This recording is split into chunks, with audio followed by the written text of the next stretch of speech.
जली को आग कहते हैं, बुझी को राख कहते हैं, और जो मोदी को हर सिचुएशन में साथ दे दे उसे न्यूज चैनल्स कहते हैं। दोस्तों इस हफ्ते हुआ तो बहुत कुछ, पर न्यूज चैनल्स के पास बस एक ही मुद्दा था चलाने को कि किस तरीके से किसी कांग्रेस से छुड़वैये नेता ने बीजेपी को गाली दे दी, मोदी जी को गाली दे दी। इस हफ्ते डोनाल्ड ट्रंप ने एक्स्ट्रा 25% इंडिया पर टैरिफ लगाया, इंडिया का शेयर मार्केट कोलैप्स कर गया, रुपीस अपने लोवेस्ट पे है, और इंडिया की जीडीपी उसका ना ही कुछ बोला जाए तो अच्छा रहेगा। लेकिन न्यूज चैनल्स को मिला तो सिर्फ एक चीज, गाली गाली गाली। आखिर किसने दी है ये गाली?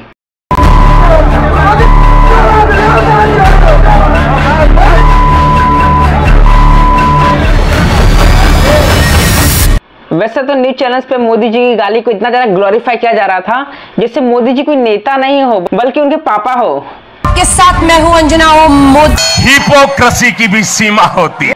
तो हमने भी सोचा चलिए हिपोक्रेसी की हर सीमा को लांघते हुए उन अनमोल वचनों को याद करते हैं जो कि भाजपा नेताओं ने पिछले 10 सालों में बेखौफ होकर दिया है और देश ने और मीडिया ने उसको भुला दिया।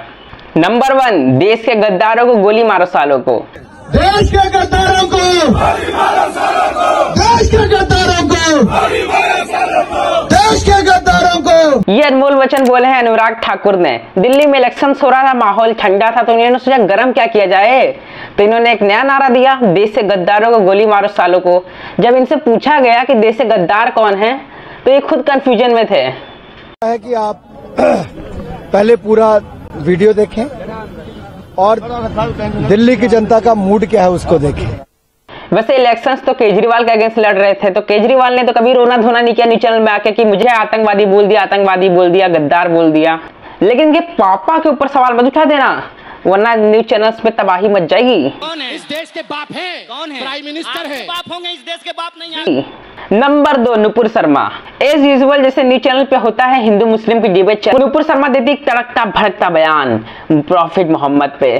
तुम्हारे उड़ते हुए घोड़े, तुम्हारे उड़ते हुए घोड़े एंड अर्थ इज फ्लैट, जो कुरान में आके लिखा है बकायदा, उसका मजाक बनाना शुरू कर दूं। 6 साल की इस बात को सुनने के बाद देश के अंदर तो किसी मुस्लिम ने रोना धोना नहीं किया, पर सऊदी अरब के शेख लोग गुस्सा हो गए और मोदी जी को उस नुपुर शर्मा को बाय बाय बोलना पड़ा।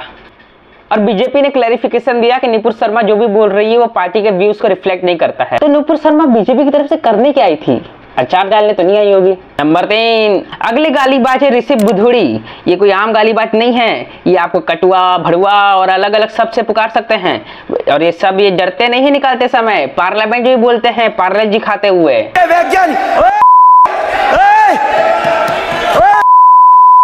सिरे ले रहे हैं, कभी खड़ा होगा ये बता रहा हूँ सर। ये जो श्रेय अगर जाता है तो देश के 2023 में संसद में दानिश अली के खिलाफ ये कटुआ और भड़ुआ जैसे शब्दों का यूज करते हैं, लेकिन न्यूज चैनल्स में जाके किसी ने रोना धोना नहीं किया कि बीजेपी के किसी नेता ने मुझे गाली दे दी, आय हाय मैं रो रहा हूँ। नहीं नहीं नहीं नहीं दोस्तों, पॉलिटिक्स में ऐसा होता रहता है, कौन रोता है। गालीबाज अवार्ड्स के अगले दावेदार है मुख्यमंत्री योगी आदित्यनाथ। एक बार योगी जी कैमरे पे बोल रहे थे और कैमरे पे बोलते बोलते इनको समझ ही नहीं आया कि क्या इनको बोलना था, शायद स्क्रिप्ट भूल चुके थे। क्या करेंगे, इतना सब करते हैं यार, याद नहीं रहता होगा, तो ये बोलते बोलते चुमिया बोल देते हैं और मतलब मत तक का कुछ फर्क होता है। आप सुन लीजिए मैं क्या बोलना चाहता हूँ। देश के वैज्ञानिकों का अभिनंदन करता हूँ। क्या करते हो चौथियापन। इतना सब देखने के बाद आपके मन में आ रहा होगा कि अनमोल आखिर तू साबित क्या करना चाहता है? हाँ, बीजेपी के लीडर्स हो सकता है कभी कुछ बोल दी हो, तो इससे क्या फर्क पड़ता है? पहला कि मीडिया साइलेंट क्यों रहती है जब बीजेपी के लीडर्स ऐसे अपशब्द और गाली जैसे शब्दों का यूज करते हैं।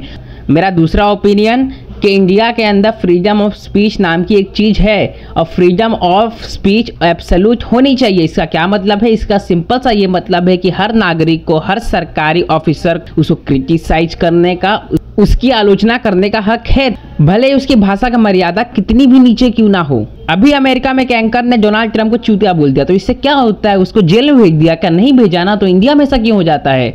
हमारी वीडियो को देखने के बाद आपको 2 ही काम करने का मन कर सकता है, या तो आप सब्सक्राइब कर दीजिए और लाइक कर दीजिए ऐसे कंटेंट देखने के लिए, या तो आप एक अंधभक्त और हमें गाली देना चाहते हैं। हाँ, यू कैन गिव गाली टू अस, कमेंट बॉक्स खुला हुआ है, लेकिन अच्छी वाली देना, ब्लॉक मार दूंगा तुमको।